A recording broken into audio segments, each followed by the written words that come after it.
So, the other day I was thinking about something, and I was like, with all these new Disney Plus Marvel shows coming out soon, I was thinking, wouldn't it be fascinating if War Machine got one? Wouldn't it be fascinating if War Machine got one? You may be thinking, well, why War Machine? Well, one, he's awesome. Two, Don Cheadle rocks as an actor.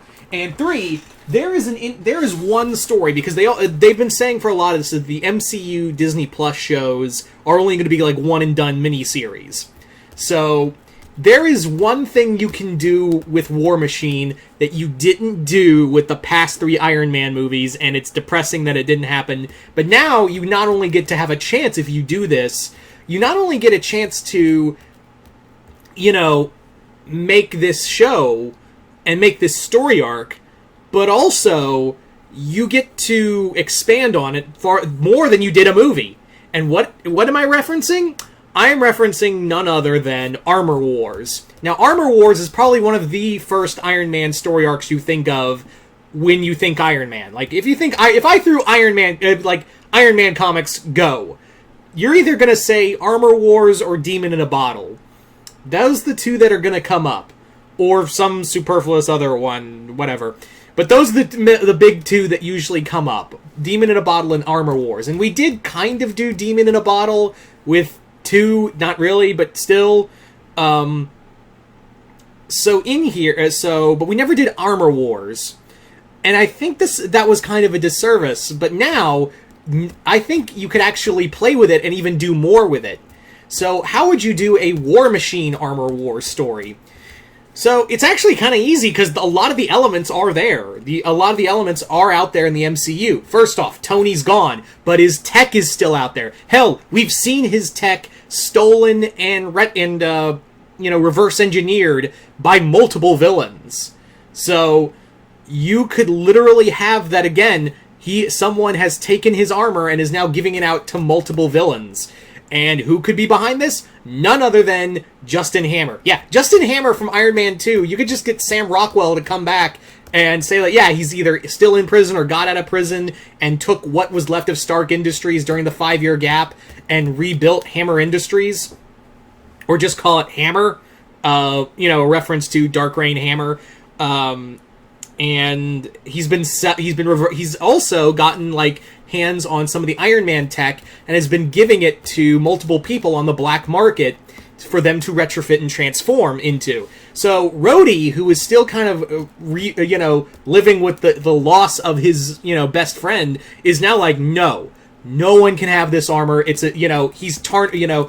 Hammer is essentially tarnishing Stark's legacy. Tony's legacy is going to be bathed in blood again if I let him get away with this. So War Machine goes on this crusade to save his friend's legacy and stop all these villains. Now, you may be thinking, well, who could you have in here? Who couldn't you have? Literally, there are tons of Iron Man villains you could do in here. There are tons of Iron Man villains you could do in this storyline. Like, each episode could be Rhodey taking on another Iron Man villain that we didn't see up until now. Like, you could have the Controller, you can have the Raiders, you can have the Mauler,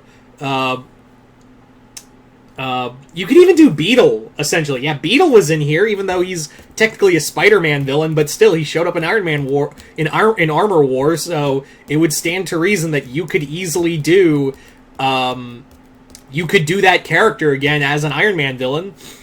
I don't know if you'd want to have Stiltman, but then you'd need that classic MCU comedy. So maybe Stiltman for shits and giggles, like one little scene. But and here's the other thing. I would really like to play with, not only, villains you could have, but also heroes. You could have, Stingray. Stingray, if you guys remember, was a oceanographer who worked for the Navy, and Stark, during Armor Wars, believed his tech was in that Stingray's armor. So you could have Rhodey go, because, he finds out that, Hammer, when he got all that stuff, sold a lot of it to the U.S. government, and now they come out with this Stingray armor. He's like, okay, I know who I gotta go talk to. So you could have you can introduce the MCU Stingray in here. You could introduce the guardsmen. Now that we're having all these super freaks show up in prisons, Hammer could have he manufactures these armors to be like in the comics. When the Vault was created, the guardsmen are these like pseudo Iron Man suits that are built to stop villains, to detain villains. So you could have it that he goes to the Vault, and you could have other villains we haven't seen in a while. Even you could even show Blonsky, like they've been keeping the Abomination in prison, like the guardsmen have been like watching over Blonsky's cell, as well as the Mandroids.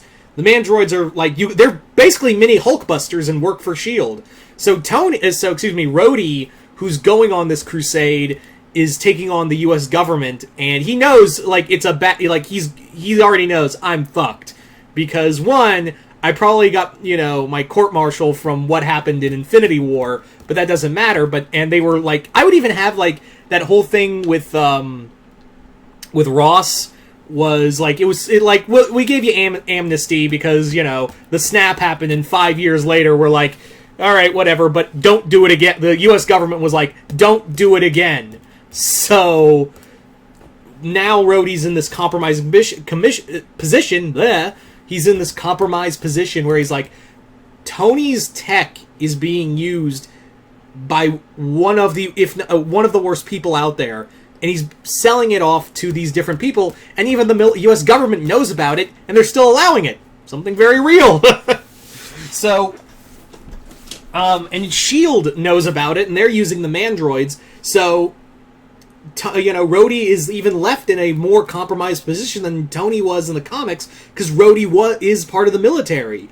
He is, he loves this job, and it would break. I would love to have this moment where it's like he's breaking his heart because he's giving up on his dreams again for a friend, but he knows this is the right thing to do. And that's the other thing, like, you could have him cross borders. I am really kind of expecting that we get a reference to the Winter Guard in Black Widow. So maybe we'll get a reference, because we obviously have Red Guardian. Obviously, I'm pretty sure we're going to get Winter Guard referenced in some capacity. So I think it'd be, like, this could be a way to show, like, hey, you could have Rhodey go to Russia and take on Crimson Dynamo and the Titanium Man. It's just kind of like all kinds of perfect. Like, it makes so much sense as a TV show. Like, even more than a movie, even though, yeah, Armor Wars, after they kind of did Demon in a Bottle and Iron Man 2, like, Armor Wars has always been like that one story arc that would work so well in the MCU, but has yet to be used. And I think it is a Disney Plus show, and make it into a War Machine show, no less, because I think it's time War Machine got more of the spotlight.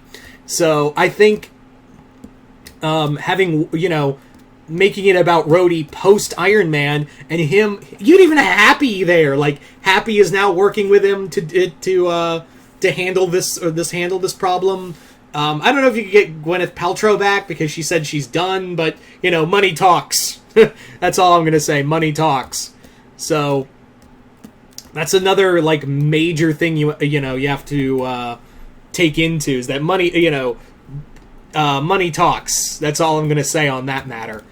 But yeah, it just screams like it worked. Like, if you're going to do more stuff, post in the MCU, post Endgame, and on these Disney Plus shows, War Machine like definitely screams as like what's going on with Tony's best friend, like what's going on with him after all this bullshit happened.